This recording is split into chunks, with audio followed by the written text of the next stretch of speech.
সুপ্রিয় দর্শক, সর্বশেষ আপডেট বাংলা নিউজে আপনাদের স্বাগতম। শুরুতেই সংবাদ শিরোনামের পর থাকছে বিস্তারিত। শুরুতেই জানিয়ে দেব, আওয়ামী লীগ ছাড়া নির্বাচন নয়, নাম সর্বোচ্চ প্রহসন, নির্বাচন বাতিল করল জাতিসংঘ। বিস্তারিত থাকছে প্রতিবেদনে। আরও জানিয়ে দেব, ইউনূস তারেক বৈঠকেই ঠিক হয়ে গেল অনেক কিছু, নোবেল জয়ী থাকছেন নাকি পালাচ্ছেন। বিস্তারিত থাকছে প্রতিবেদনে।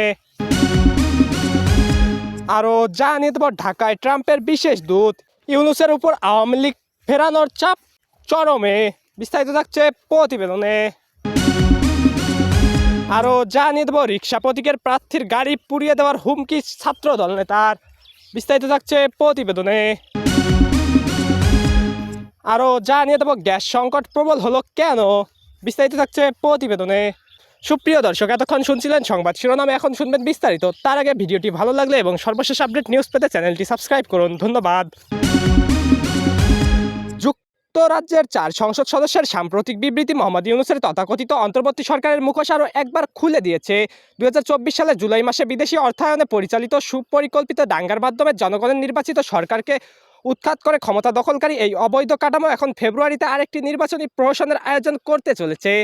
কিন্তু বাংলাদেশের সর্ববৃহৎ ও ঐতিহ্যবাহী রাজনৈতিক দল আওয়ামী লীগকে নিষিদ্ধ করে যে নির্বাচনের পরিকল্পনা করা হয়েছে তা কোনোভাবেই গণতান্ত্রিক বলে বিবেচিত হতে পারে না। ইউনূস এবং তার দোসররা যেভাবে সামরিক বাহিনীর ছত্রছায়া এবং ইসলামী জঙ্গি সংগঠনগুলোর সহায়তায় ক্ষমতায় এসেছে তা বাংলাদেশের সাংবিধানিক ব্যবস্থার প্রতি সরাসরি আঘাত। জনগণের ভোটে নির্বাচিত একটি সরকারকে রাস্তায় সহিংসতা ও সুপরিকল্পিত ষড়যন্ত্রের মাধ্যমে ছড়িয়ে দেওয়া হয়েছে। আর এখন সেই অবৈধ কাঠামোই নির্ধারণ করছে কোন দল নির্বাচনে অংশ নিতে পারবে, কোন দল পারবে না। এটি কেবল গণতন্ত্রের প্রতি উপহাস নয়, জনগণের মৌলিক অধিকারের প্রতি চরম অবমাননা। ব্রিটিশ সংসদ সদস্যরা তাদের সরকার ও জাতিসংঘের মতো আন্তর্জাতিক সংস্থাগুলোর প্রতি আহ্বান জানিয়েছে ইউনূসকে তার গণতান্ত্রিক প্রতিশ্রুতি রক্ষা করতে, বাংলাদেশের সব নাগরিক অধিকার সুরক্ষা করতে এবং নির্বাচন সুষ্ঠু, মুক্ত ও অন্তর্ভুক্তিমূলক নিশ্চিত করতে চাপ প্রয়োগ করতে। এটি একটি স্পষ্ট বার্তা যে আন্তর্জাতিক সম্প্রদায় ইউনূসের ভণ্ডামি ও স্বৈরাচারী আচরণ চিনতে পারছে। সুদখোর মহাজন হিসেবে পরিচিত ইউনূস এখন রাজনীতির ময়দানে নিজেকে ত্রাণকর্তা হিসেবে উপস্থাপন করতে চাইছেন, কিন্তু তার অবৈধ ক্ষমতা দখল, বিদেশি শক্তির প্রত্যক্ষ মদত ও জঙ্গিবাদের সাথে আতাত বাংলাদেশের জনগণের কাছে স্পষ্ট।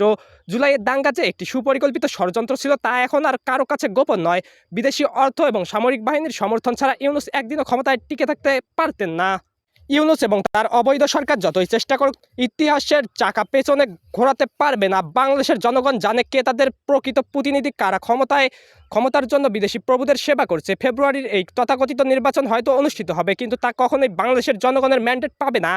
দুনিয়ার কোনো গণতান্ত্রিক দেশ এই প্রহসনকে বৈধ নির্বাচন বলে স্বীকৃতি দেবে না। এদিকে সপরিবারে রাষ্ট্রীয় অতিথি ভবন যমুনায় গিয়েছিলেন বিএনপির চেয়ারম্যান তারেক রহমান। তার এই সৌজন্য সাক্ষাৎ ঘিরে নানান কৌতূহল বাংলাদেশের রাজনৈতিক মহলে। বাংলাদেশের অন্তর্বর্তী সরকারের প্রধান উপদেষ্টা মোহাম্মদ ইউনূসের সঙ্গে তারেকের এই বৈঠক নিছকই সৌজন্য নাকি এর পিছনে রাজনৈতিক কোনো উদ্দেশ্য রয়েছে তা নিয়ে চলছে বিস্তর আলোচনা। বৃহস্পতিবার সন্ধ্যা 7:30টার দিকে বিএনপির চেয়ারম্যান যমুনায় পৌঁছান। তারেক রহমানের সঙ্গে তার স্ত্রী জোবাইদা রহমান, মেয়ে জাইমা রহমানও ছিলেন। তারা দেশে ফেরার পর প্রথমবারের মতো সৌজন্য সাক্ষাৎ হলো মোহাম্মদ ইউনূস ও তারেক রহমানের। কি আলোচনা হলো দুই পক্ষের? আদৌ কি কোনো রাজনৈতিক আলোচনা বা দেশ পরিচালনা সংক্রান্ত কোনো আলোচনা হয়েছে দুজনের মধ্যে? এটাই এখন মূল চর্চার বিষয়। উল্লেখ্য, গত বছরের 23 জুন বাংলাদেশের প্রধান উপদেষ্টা ডক্টর মোহাম্মদ ইউনূস তার লন্ডন সফরকালে প্রথমবার তারেক রহমানের সঙ্গে একান্তে বৈঠক করেন। সেই বৈঠক কোনোভাবেই সৌজন্য ছিল না, কারণ ওই বৈঠকের পরেই অনেকের আপত্তি সত্ত্বেও ইউনূস সাহেব কার্যত ভোটের সময় জানিয়ে দিয়েছিলেন। সেই সময়ে তিনি জানিয়ে দেন 2026 সালের রমজান মাসের আগেই বাংলাদেশের জাতীয় নির্বাচন হবে। তাৎপর্যপূর্ণভাবে হচ্ছেও তাই। লন্ডনে তারেক ইউনূস বৈঠক এবং অন্তর্বর্তী সরকার প্রশাসনের ভোটের দিনক্ষণ ঘোষণা নিয়ে জামাত ইসলামী ও এনসিপি নেতাদের প্রবল আপত্তিও ছিল। এবার তারেক দেশে ফিরেছেন এবং তার মা বেগম খালেদা জিয়ার মৃত্যুর পর বিএনপির চেয়ারম্যানের দায়িত্ব গ্রহণ করেছেন। তারেক দেশে ফেরার বাংলাদেশের রাজনৈতিক অঙ্ক অভূতপূর্ণভাবে পরিবর্তিত হয়েছে।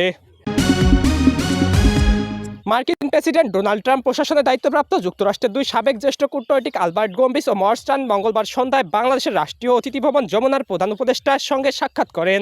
যে খবর ছবিসহ প্রকাশ করেছেন প্রধান উপদেষ্টার ফেসবুক পেজে। তাদের বাংলাদেশের প্রধান উপদেষ্টা মোহাম্মদ ইউনূস বলেছেন, আগামী 12 ফেব্রুয়ারি নির্ধারিত সময়ে বাংলাদেশের জাতীয় নির্বাচন ও গণভোট অনুষ্ঠিত হবে। এ বিষয়ে অন্তর্বর্তী সরকার প্রতিশ্রুতিবদ্ধ বলেও জানিয়েছেন মোহাম্মদ ইউনূস। এর আগে বাংলাদেশের জাতীয় নিরাপত্তা উপদেষ্টা খলিলুর রহমান সংযুক্ত আরব আমিরাত এবং মার্কিন যুক্তরাষ্ট্রে 5 দিনের সফর শেষ করে ফিরে এসেছেন।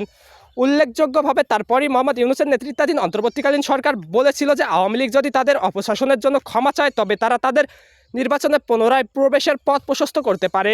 আগামী 12ই ফেব্রুয়ারি বাংলাদেশের জাতীয় নির্বাচন পরিচালনার জন্য জামাতে ইসলামী এবং ন্যাশনাল সিটিজেন পার্টি বা এনসিপি নির্বাচনী প্রক্রিয়াকে ব্যাহত করার প্রচেষ্টাকে দূরে ঠেলে বাংলাদেশের প্রধান উপদেষ্টার এই বক্তব্য আওয়ামী লীগ এবং বাংলাদেশ জাতীয়তাবাদী দল বা বিএনপির উভয়ের দৃষ্টি আকর্ষণ করেছে।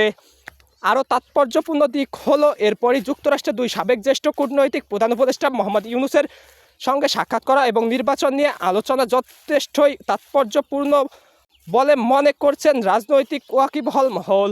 জানা যাচ্ছে এই সাক্ষাতে দুই মার্কিন কূটনৈতিক গত 1.5 বছরের সরকার পরিচালনায় প্রধান উপদেষ্টার গুরুত্বপূর্ণ ভূমিকার জন্য যেমন প্রশংসা করেছেন, তেমনি তারা জানতে চান বর্ণবৈষম্য পরবর্তী দক্ষিণ আফ্রিকার আদলে বাংলাদেশের ট্রুথ অ্যান্ড রিকনসিলিয়েশনের উদ্যোগ গ্রহণ করা সম্ভব কিনা। এক জবাবে মোহাম্মদ ইউনূস আওয়ামী লীগের নাম না নিয়েই বলেছেন, সময় এখনও উপযুক্ত নয়, কোথা থেকে শুরু করবেন।